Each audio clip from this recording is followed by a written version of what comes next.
So first, you actually have to, this is the hard news, everybody buckle up. First, you actually have to be different and better than your competition. And right, sometimes you have to make hard decisions in order to grow. And I think, trying to evaluate, okay, what's the next 10 years look like? Like maxing out their 401k as an owner, doing like the $52,000 contribution or whatever it is, $48,000 contribution that they can do as a business owner.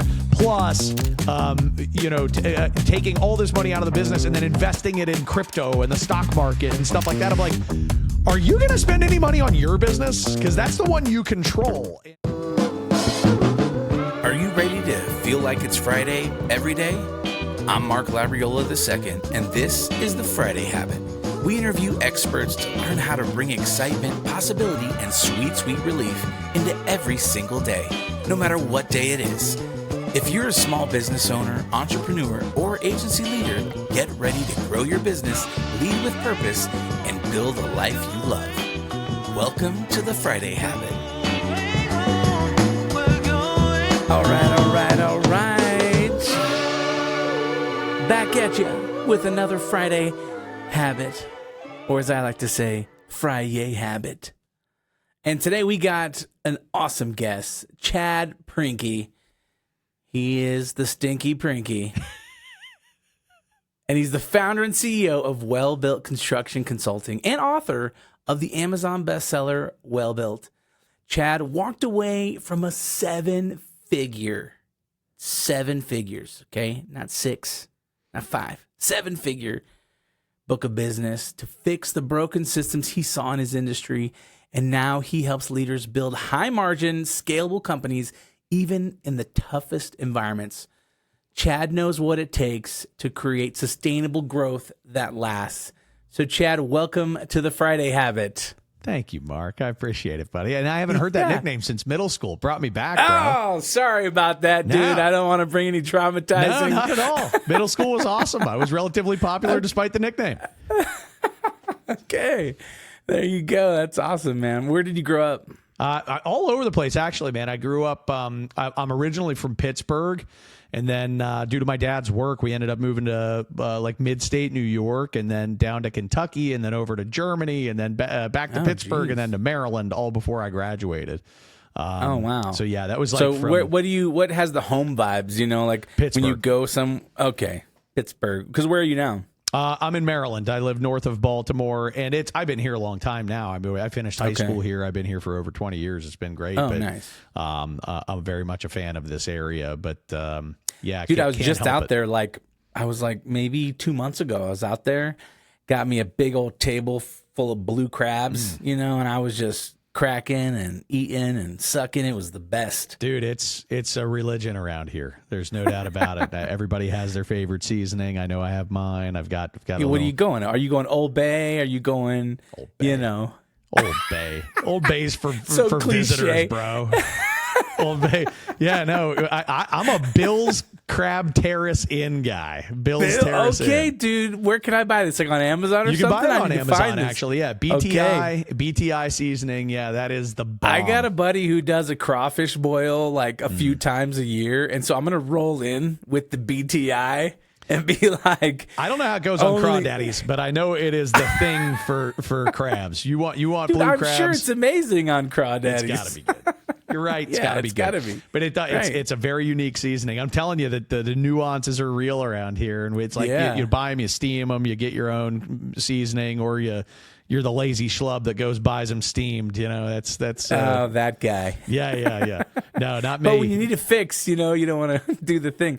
Well, the one thing I don't love, and when I was actually out there, they did it right. Is sometimes when you get the corn and it's like they just threw in some frozen corn and it's kind of like all mushy and it's just not great. But the place that I went, I can't remember the name of the place. They threw in the fresh corn, and so by the time you got it, it was sweet and crispy and just the best. I'm not kidding you when I tell you if you got a bad crab joint around here, you don't last. It's just oh yeah, I'm sure no option. Yeah, it's very expensive. Crabs are more expensive here than anywhere because we're addicted to them. Right? You eat more than anybody else. Yeah, that's right. No, they know people are paying it. They're like 120 a dozen. You're like, yep, I'll do it. I'm in. It's like crack, you know, you just... It is. It is. It's so You bad. can't say no. That's cool. And then what about kids? You got family out there? I do. I've got 3 boys, 13, 11, and 6. Okay, so you're in the thick of it, dude. Yeah, living it. It's travel sports all the time. All right, what are we doing? Like baseball, football? Weirdly, and this is the Pittsburgh roots, we play hockey around here. Oh, really? Okay. Yeah, and my that's kids actually interesting. play hockey in Pennsylvania because there's so very little hockey to be had in Maryland. So Right. Yeah. Okay. yeah. Nice. Yeah. Well, we're coming out there. We're going to be out bringing the family down. We got some family friends that we have been friends with for like a couple decades, and their parents live in Lancaster, Pennsylvania. Yeah. And so they're like, hey, let's go to DC. Let's do a whole DC thing, and then go to Lancaster and hit the farmers markets and whatever. So I'll be out there in several weeks and enjoying that, which is the best time to come over there because It is. See, I'm spoiled because living in Colorado, we got no humidity, no bugs. We got more days of sunshine than Florida. It's a great place. I love it. But then sometimes when you go back east during like the fall, like if you've been to like Boston in October and the trees are changing color and it's just, you're right by the ocean. You're like, wow, this is pretty cool. Yeah, it's a special place. No doubt. Fall is everybody's favorite season around here. It's the best. Yeah. Well, dude, tell me a little bit about business. You know, what I hope to get out of all the conversations that we have on this show is really to mine the experiences that other people have, and maybe whether it's the successes or failures, so that we can kind of learn from those, and maybe even apply some of the things that you've learned that you share with us to our own businesses, so that we can, be more profitable and have more autonomy and freedom and all that kind of stuff. So I'd love to kind of hear a little bit of that journey of, walking away from a baller business and kind of like why you decided to do that. Well, yeah. So it was interesting. I came into my last company, which was fundamentally a sales training organization that was totally industry agnostic and B2C training and B2B training, didn't matter. And it was extremely valuable experience. I realized that I was being hired by companies to grow profit, not just sales at the end of the day. They didn't just want sales growth. And short version on the background is the only people that I really felt like I understood their business were construction companies, contractors, due to my background. And so I worked with all these contractors on sales. And it was having a phenomenal impact, but they weren't increasing profit. When I initially started working with them, just driving sales, growth created problems, man. And they weren't ready to absorb a lot of that growth. And so, well, right, because growth really puts a magnifying glass on all the issues that you have, all the systems that are broken and the processes that aren't there. And so it's like, as you start to grow, it can almost be the downfall and a curse of a company if they're not prepared for it. But perfectly said. And I can't think of an industry where that's more true than for construction. Because the labor that's actually required to do the work, your cost is wrapped up in all this labor. And if you're having overruns on labor and you don't have controls and systems to spot it, it can get way out of hand really fast. And as I always tell contractors, way more construction companies die from gluttony and food poisoning than they do from starvation. Right? It's either too much work, the wrong work. It's usually not enough work. And that's not true for a lot of other industries, but that is definitely true for commercial contractors, which is really my home base. And so at any rate, here I was working at this sales training company and creating all kinds of business problems for the companies that hired me. And I was like, this is not acceptable. I've got to fix these problems. So I started really diving into operations and leadership and finance and all these different types of things. And I woke up one day, 10 years in to working for that employer. And I realized, like, I've built this super weird consulting business that's totally focused on the construction industry, and everybody else here is like doing sales training for software companies and insurance companies, and they're doing a great job, but I'm like, one of these things doesn't fit, right? So I left to create a business that was wholly dedicated on the construction industry, so I could surround myself with resources, people who come from the construction background and who know the nitty gritty of estimating and project management and field management and all the things that you really have to own in the construction business. That I knew enough to be dangerous, and I knew enough to lead strategy and those types of things. But I wanted to build a team of people who truly understood the nitty gritty and could help these contractors to not just grow, but to grow profitably and create places that create happy customers and happy employees. Yeah. How do you weigh the risk of, leaving something good for the chance to build something great? Because it seems like obviously you had something going and you had a secure job and all these other kind of things. And so what do you sit down with your wife and saying, hey, I think I could start my own thing and really provide value to this industry? My wife is the most trusting and patient wife a person I think could ever ask for. Preach. Yeah, why don't we just put that on repeat? You could clip that and we'll just send that to her. I will, man. Yeah, that's a great idea. Actually, I should do that more often.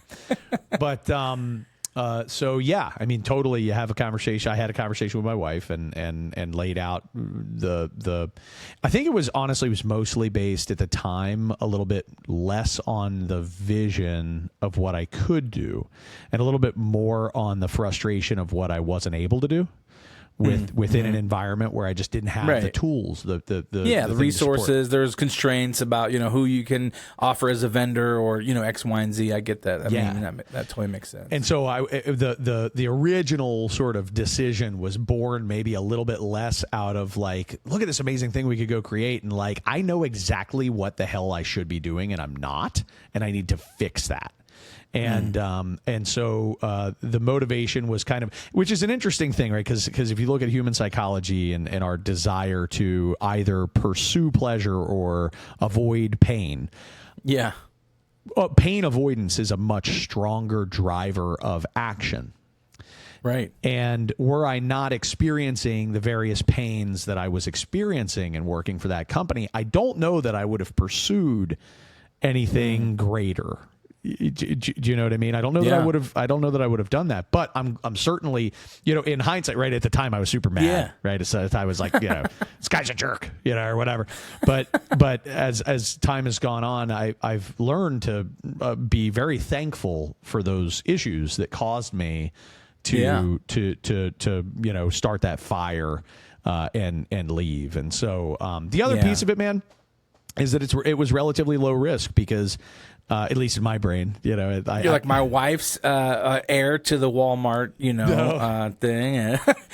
No, we're a couple of public school kids from very blue collar households, man. We got none of that going.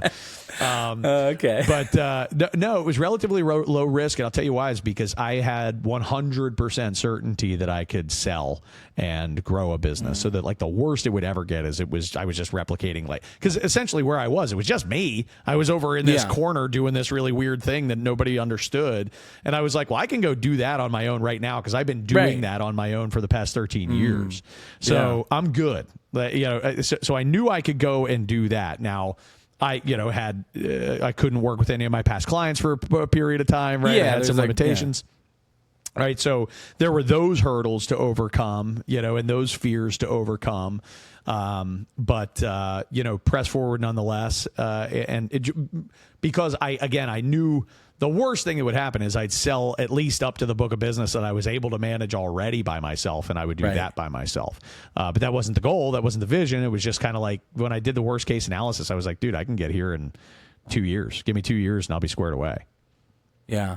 That's awesome, dude. That's an encouraging story, too, for all those people who are kind of listening and thinking about maybe doing their own thing, jumping off, taking the leap, and just betting on yourself, and believing in your ability to work hard and get things done. And, it really, I always say, just kind of pushing through the pain to the other side of where success is waiting for you, That's right. And there was definitely pain I did not imagine. But that definitely hit for sure in the first couple of years.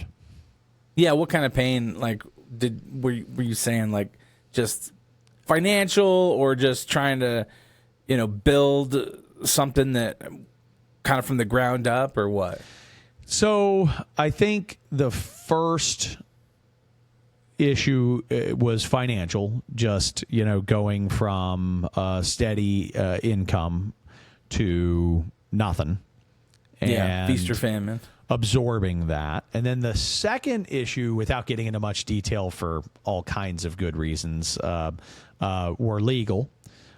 Navigating through restrictive covenants and figuring out what I could do and what I couldn't do contractually as I started a new business, and finding myself, on the wrong side of that a couple of times during the early stages. Like, darn, I thought I was good. I guess I'm not good there. I thought I could do this. I guess I can't do that. Those types of things, and legal fees mounting, during that time, when you have no money coming in. So that was a lot of pain. And then emotionally saying no to all these clients that were coming to me and saying like, hey, we were working together for 5 years. I really need your help. Can you continue to work with me? And I'm like, I can't. There's nothing I can do. I can't help you for, 19 more months, kind of thing. Right. Like, and thank you for calling. I appreciate your interest and turning that business down. But all of that gave way to just an overwhelming sense of appreciation for all of these. It was incredible how many people rallied to my support and helped me to stand the thing up, either because they're just genuinely good people, or because they believed in what I was doing, or just liked me personally. And I think it comes in all three of those stripes. Cool. So much help that helped me to push through those early days. And then once I hit the 2-year mark, everything opened wide open. That's awesome. I was reading one of the stories, or I saw that you'd kind of help a contractor. You went from like 300 to like 3,000 employees. Yeah. What did they get right that others often miss, kind of in that range? So this is gonna sound really played out, but it is genuinely true for that particular company, is that their true scale ability came from their culture. They had an incredibly well-defined organizational culture, the do's and do nots. They were explicit and implicit, and everyone acted accordingly. And they had a leadership development machine inside their business. And so I think if the number one driver is culture, the number two driver was creating people who were chomping at the bit for growth opportunity, and a large group of people. We're not talking about like 2, 3 next up kind of guys at any time. Like 15 amazing people who were like capable of running a new geography for them, capable of running a new line of business and things like that. That created point 3, and I cover it in that order because the third thing that drove their success was simply a continual focus on growth. But the culture of that saying like, no matter how big we get, this is who we're going to be.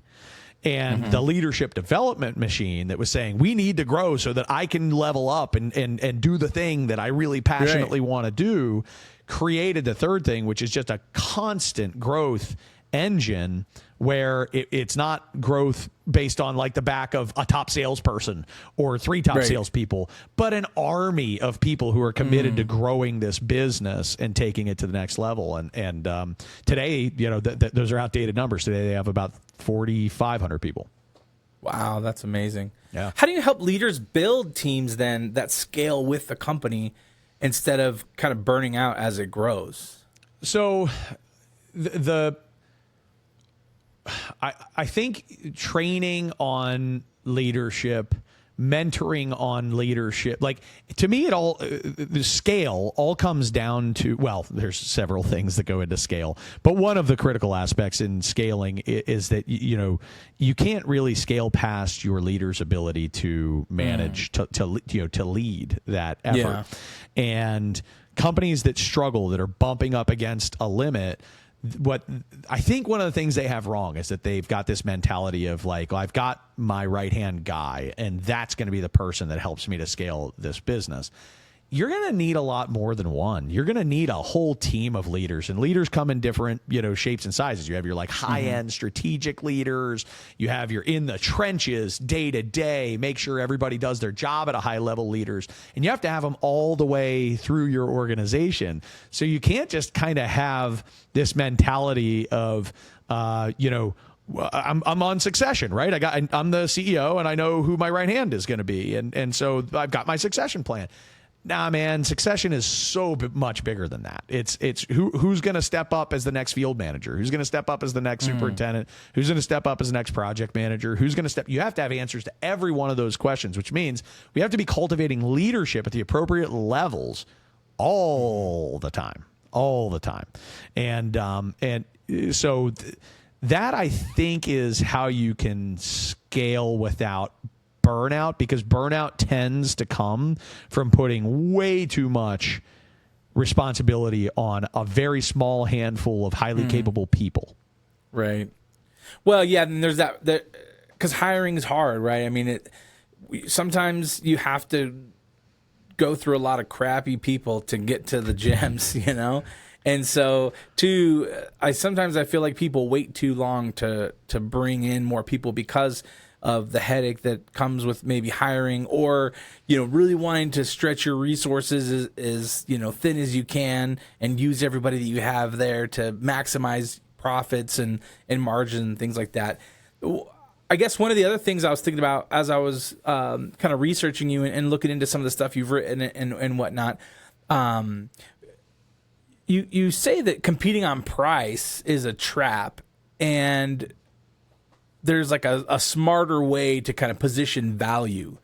And so I guess my question to you is, how do you break free from that price competition? Because it always seems like it's a race to the bottom for everybody in so many industries, right? Yeah. It's like you're trying to get the job, you're trying to get the gig. And so a lot of times you're just bidding like at that number that will hopefully change somebody's mind and really make them choose you.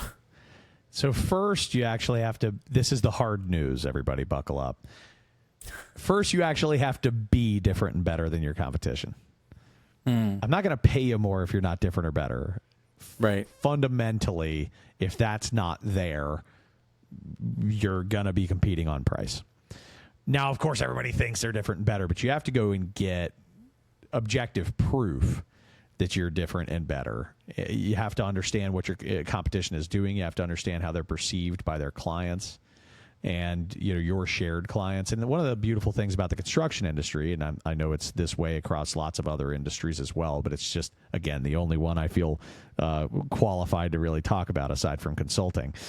And in the construction business, people do business with the same customers over and over again, right? That general contractor hires that subcontractor over and over again. That developer hires that general contractor over and over again. And they also have the ability to compete it out every time. And so you're always getting data points from other competition, where their prices are, what their customer experience is, and so on and so on. At any rate, it gives you the ability to learn whether you, in fact, are different and better. It gives you the ability to learn where your customers are dissatisfied and where the opportunities for improvement are. And those are gifts that allow you to really actually, step one, be worth more money. Beyond that, you've got to be good at selling. You got to be good at developing relationships. You've got to be there. I mean, there's a lot of those, types of things in there. But the reason you don't want to get trapped in a race to the bottom is that companies that don't make money have a very hard time being good companies. It's very difficult to reinvest in your business, be a great place to work, all those types of things when you have no profit, when your margins are razor thin. Type of thing. So you've got it's painful before it's good, but you got to make the investment in being a best in class operation for your customers. And next, my next best recommendation would be to invest in business development and marketing and sales, education, staff, things along those lines, so that you're really good at telling that story and selling the promise. Because if your operational machine is actually better, all you need is more customers, and they will tell your story for you. Yeah, that's so true. That is so true. And again, I love what you said about be something that's actually better and different. Like have a self-awareness about your company and your business, and maybe even face some hard truths that you might need to change some things or let people go, or whatever that might be, in order to help you get to the place where you can be to be successful. 100%. And so as people are kind of moving through those difficult seasons, what's the mindset shifts you think are essential for business owners who want to play the long game? Probably the first and hardest and least popular is that your income can't be the priority of the business's top responsibility can't be to get you rich as you're trying to scale the thing. And that sucks. There's a number, and everybody kind of has a number. Yeah, of course. Yeah. And it's not, it's a bummer, but it's very frequent that like the first conversation I'm having with business owners, like, you need to leave more money in the business, and you need to spend more. It's like, of it listen, on your company. Get rid of the Denali and just, Right. And dudes who are honestly like just little things like this drive me freaking nuts. People, not just guys, right? But it does tend to be the guys that are idiots. Just could be dudes. Yeah, I know, but it does tend to be the guys that are the dum-dums. But people who are like maxing out their 401k as an owner, doing like the $52,000 contribution or whatever it is, $48,000 contribution that they can do as a business owner, plus taking all this money out of the business and then investing it in crypto and the stock market and stuff like that. I'm like, Are you going to spend any money on your business? Because that's the one you control. And I'm seeing you just pulled out $250,000 to invest in a freaking Buddy's liquor store, and you're not spending that money on hiring good people that would actually take this business to the next level. What are you thinking, man? Like, what are your priorities? And so that's like maybe the first major and uncomfortable mindset shift is you got to stop thinking about building your personal wealth through income and outside investments. You need to start thinking about building your personal wealth through investing in a business that will generate wealth for you. Now, listen, I'm not a financial planner, and I'm certain that there are financial planners out there that are like, no, but and I'll grant you that there are there are limits to what I'm saying, but if you're treating the company like your piggy bank and you're investing outside the business more than you're investing inside it, I think that's dumb. Right? So that's number one. Beyond that, some of the harder conversations wrap around like that guy that's been with you forever, that employee that's been with you for a long time, that got you from where you were to where you are today, 0 to 1. No longer suited to get you to the next level. You tough. can see it. They can see it. It kind of sucks. And, having a willingness to make those hard decisions and move different people above that person. I will tell you that I don't think you have to fire them. I think there are opportunities for you to read. Okay. But if it depends on the kind of culture you've created. If that person really is like your buddy and they helped you to get this thing from where it was, and you guys are tight, like really genuinely tight, then that person is going to understand and respect when you come to them and say, I'm going to need to hire somebody that's going to be your boss, and that's going to be awkward. But I can't elevate you to this role, and I love you, and I don't want you to go anywhere, and I want you to help to take this company to the next level in the same way that you've been doing, but somebody else has to lead this next phase. And the best leaders I know even call themselves out on that, right? Like the best CEOs I know are like, I'm not smart enough to do this whole thing. And I'm looking for people to do my job. That company that went from 300 employees to 4,500 or 3,000 right at the time, that company, their owner took himself out of the president's role and promoted a president and said, you are in charge. I am here. I will vet decisions, but I'm actually going to spend more of my time observing what's going on in the field and doing QC because that's what my gift is. And obviously I'll be the financial say-so and, those types of things. But this is your show. You own it. You're the boss. I'm out of the way. And nobody reports to me but you. Right? And that happened around 120 employees. And that absolutely sent them on a trajectory to the moon because that owner had the humility and the trust. Yeah, that's huge. Unbelievable. Yeah. Unbelievable. But that's the kind of stuff I'm talking about. You have to be willing, including yourself, to look at your resources and say, are these the right resources to actually get me where I'm trying to go? And I could keep going, man, like the list of mindsets. Yeah, I bet. Yeah. Yeah. I mean, what signs do you think one should kind of look out for when it's time to bring in new leadership or restructure roles? Anytime you are not getting the result, even after having inserted yourself and had like a strategy conversation with the person and they're back to delivering the exact same result, the litmus test that I often give, this is actually the test that I give to my consulting staff, which are all really, really smart, super highly capable people, blah, blah, blah. When I always say to them, would you accept from yourself what you are seeing from that leader? If the answer is no, you would not accept that for yourself, don't lower the bar for them. Make a move. Right? Make a move. And that's the hard, like so many owners, this will be kind of fun. So many owners walk around, Mark, and they have this idea of themselves, not because they're jerks, but because they are entrepreneurs, and entrepreneurs are like superheroes. They have little capes and they deserve our love and appreciation. Entrepreneurs are heroes and they're job creators and I love them. But they have this very self-limiting and stupid view that they are magical and special and that they shouldn't hold other people to their standard. Total trash. That's total BS. People will live up or down to the expectations you have for them. And if you have people in your roles right now where you're looking at that and you're like, I could do that better, then replace the person. Right? Done. That's hard. You see what I'm saying? Move on. Replace the person. Because if that person isn't, you should not accept what you're seeing from that human if you would not accept it from yourself. It's that simple. Yeah. Yeah, I think that's very powerful. And it's at least bold. Yeah, definitely bold.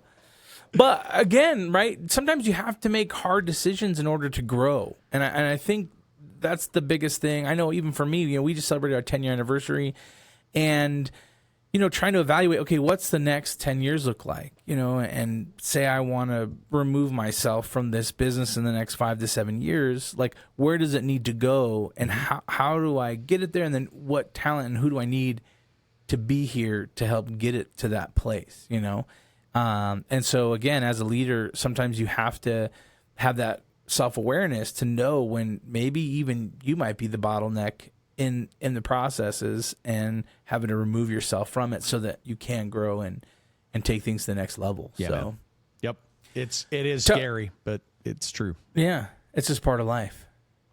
Tell me a little bit about the book and just the whole idea around it and the concept and why you wrote it and, who's it for?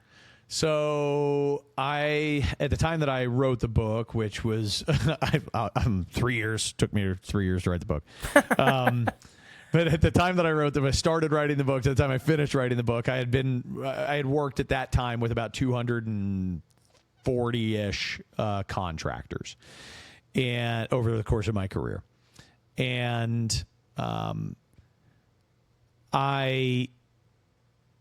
truth be told, when I sat down to start writing the book, my initial motivation to write was to create a comprehensive playbook for my consulting staff.